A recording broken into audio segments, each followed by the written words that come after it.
in the beginning of the 1980s, the Juárez Cartel, as it existed then, was a motley crew of border bandits, some smugglers, car thieves. In the mid-1980s, a guy named Pablo Acosta takes over, and he starts moving cocaine. Acosta has a very large operation where stolen cars and trucks from New Mexico and Texas are going south into Mexico in exchange for drugs. He was even exchanging drugs for stolen airplanes. In 1986-87, he gets an apprentice by the name of Amado Carrillo Fuentes.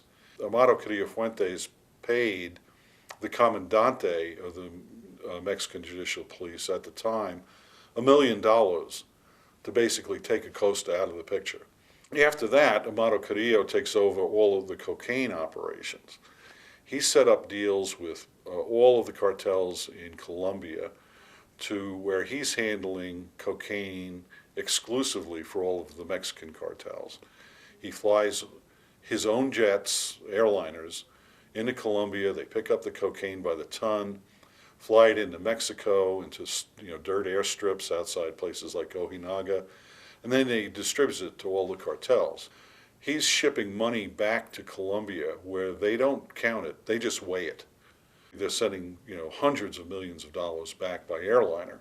He dies in 1997. Now, his death is sort of Mexican legend. He either dies getting cosmetic surgery, or he's killed by the CIA getting cosmetic surgery, or he's killed by the Colombian cartels while he's getting cosmetic surgery.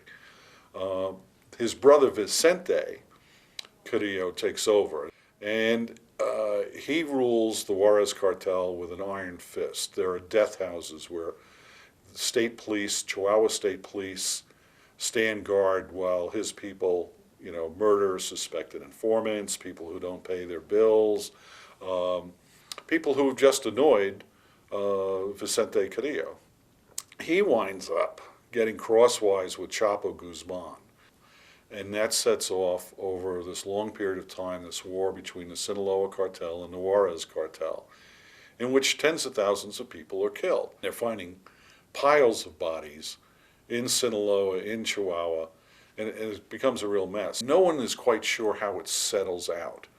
And everybody assumes that the Juárez cartel is done and it's finished and the Sinaloa cartel has won.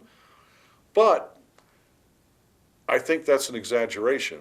What appears to have happened is the Sinaloa cartel has got a small piece of Juárez, and they can move their own drugs over the bridges into El Paso. But the Juárez cartel still holds sway over most of Juárez and along the borders, for Ojinaga and Palomas. So the reports of the death of the Juárez cartel are greatly exaggerated.